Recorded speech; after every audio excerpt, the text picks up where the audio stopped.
Olá, amigos. Tudo bem? Na aula de hoje, nós vamos tratar do regime militar e da nova república. Observe esta imagem. Imagem, comício que inaugura a campanha pelas diretas já em 1984. Vamos iniciar pelo regime militar, implantado em 1964. Vamos observar as razões do golpe. Observe o quadro. Golpe de 1964. Para conter o avanço das lutas populares, fortalecimento das entidades sindicais e movimento estudantil, representa também o colapso do populismo e a rebelião dos marinheiros questionando a hierarquia militar. E de 64 até 85, nós vamos ter a instalação do regime militar e vamos observar os aspectos econômicos e políticos deste regime. Observe o quadro. Modelo econômico do regime militar. 3 aspectos. Uma intensificação da concentração de renda, aumentando a injustiça social. Uma expansão do crédito, procurando ampliar a demanda de bens duráveis, automóveis, eletrodomésticos, com a utilização da poupança para a classe média, e um processo de abertura externa da economia, através de incentivos à exportação. Segundo o lema, exportar é o que importa. A abertura externa da economia vai prejudicar a indústria nacional por causa da concorrência, e essa indústria vai se dedicar à produção de bens não duráveis. E as classes mais pobres não tinham como ter acesso. Daí, falências e desempregos dessas indústrias nacionais. Vamos caracterizar também como que foi o modelo político do regime militar. Preste muita atenção no quadro. No fortalecimento do executivo federal, também do executivo estadual e executivo municipal.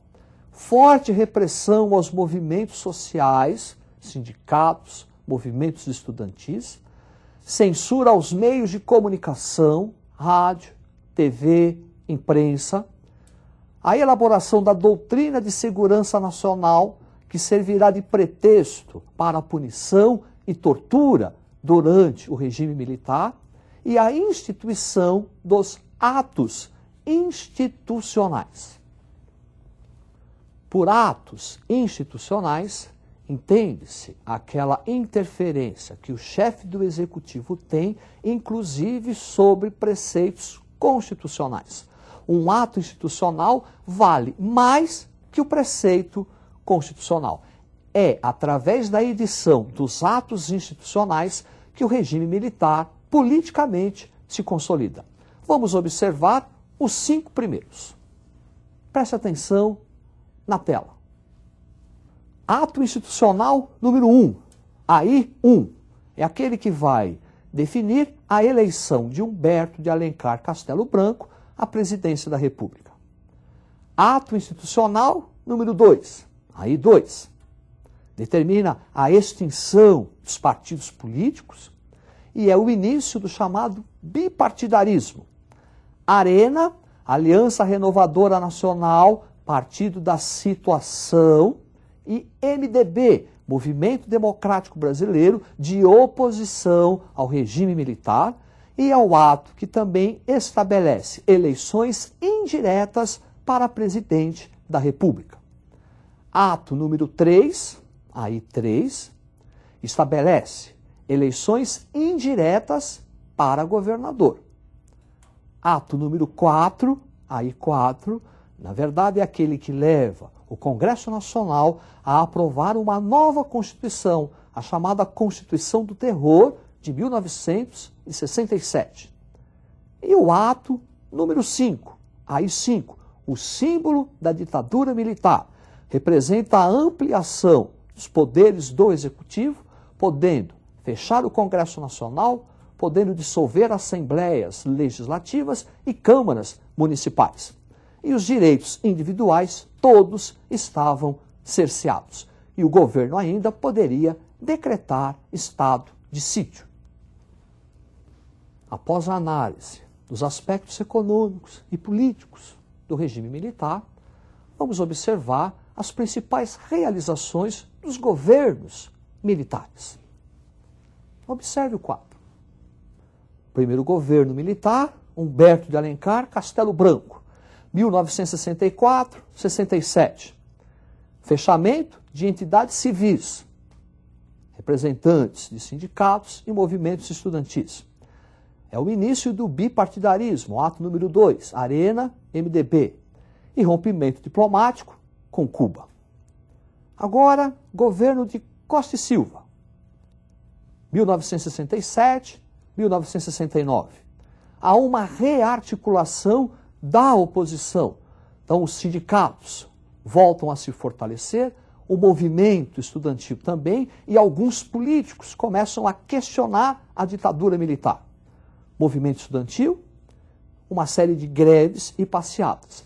Foi exatamente para conter a rearticulação da oposição que no governo de Costa e Silva foi editado o ato número 5. Costa e Silva morre, não termina o seu mandato, e quem vai ocupar a presidência será Emílio Garrastazu Médici. Durante o seu regime, há um recrudescimento da censura e um recrudescimento da tortura e opressão. Vamos observar esse governo. Preste atenção no quadro. Então, o governo Médici, 69 e 74, caracterizado por uma intensa repressão militar. Essa intensa repressão militar provoca atos de guerrilha contra o regime. Atos de guerrilha urbana. Destaque para Carlos Marighella. Atos de guerrilha rural. Destaque para a guerrilha do Araguaia e para o nome de Carlos Lamarca. É também a época do milagre brasileiro. É uma época de expansão do consumo, é uma época de crescimento industrial brasileiro, de investimento das multinacionais no Brasil e de grandes construções faraônicas, por exemplo, a Transamazônica e a Ponte Rio-Niterói. E um período de neopopulismo. Neopopulismo caracterizado, por um lado, intensa repressão militar e, por outro lado, um forte apoio popular ao regime militar. Isso porque Médici soube aproveitar-se muito bem das conquistas esportivas do Brasil na década de 70. Um tricampeonato mundial de futebol, Éder Joffre no pugilismo e Emerson Fittipaldi no automobilismo, iniciando-se assim uma verdadeira campanha ufanista. Brasil, ame-o ou deixe-o. O próximo governante militar será Ernesto Geisel, e a partir dele inicia-se a crise do regime militar. Preste atenção no quadro. Governo Geisel, 1974-1979, caracterizado pelo início da abertura lenta, gradual e segura.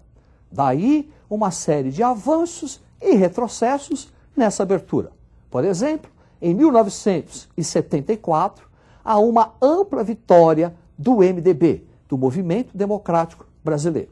Um retrocesso, em 1975, o DOI-CODE inicia uma série de repressão e mortes aos opositores do regime, com destaque para a morte do jornalista paulista que trabalhava na TV Cultura de São Paulo, Vladimir Herzog.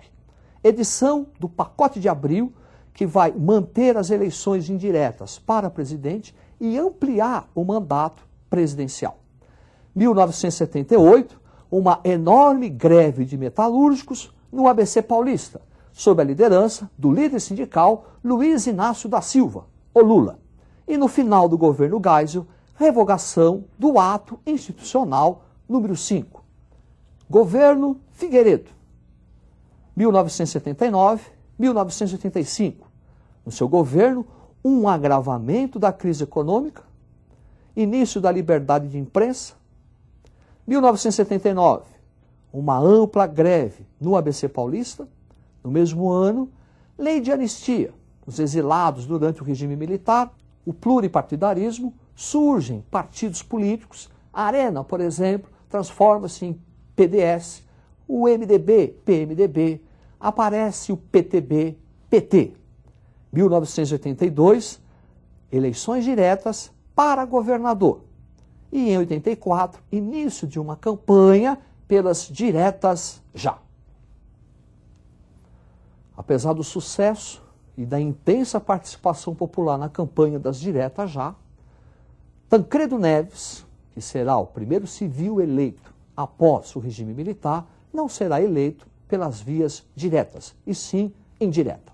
Tancredo Neves morre e quem termina o seu mandato é o seu vice-presidente, José Sarney. Observe o quadro.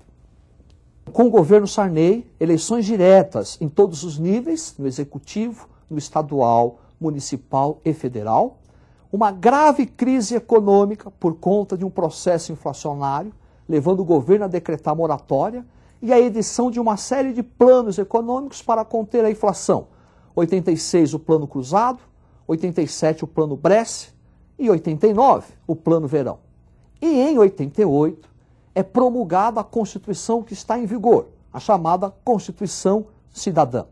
E com essa Constituição ficou determinada eleições diretas para presidente da República. Nessas eleições diretas, as primeiras, nós vamos ter um segundo turno envolvendo dois candidatos. Um que representava as esquerdas, Luiz Inácio Lula da Silva, e o outro representando a elite dominante, Fernando Collor de Mello. Collor de Mello é eleito, iniciando o seu governo. Observe. Governo Collor, marcado pela edição do Plano Collor e pela instabilidade econômica e política. Início do processo de privatizações. No seu governo, denúncias de corrupção, famoso caso PC Farias, e um processo de impeachment. Com o seu impeachment, o vice assume, Itamar Franco. Plebiscito de 1993, que vai manter a república e o presidencialismo. Adoção do Plano Real para um combate à inflação. Período de especulação financeira, forte abertura econômica, caracterizando falências e desempregos. Após o governo de Itamar Franco, vai ocorrer o duplo mandato de Fernando Henrique Cardoso, caracterizado por uma maior inserção do Brasil na globalização econômica. É isso aí. Uma boa sorte, estude e até a próxima.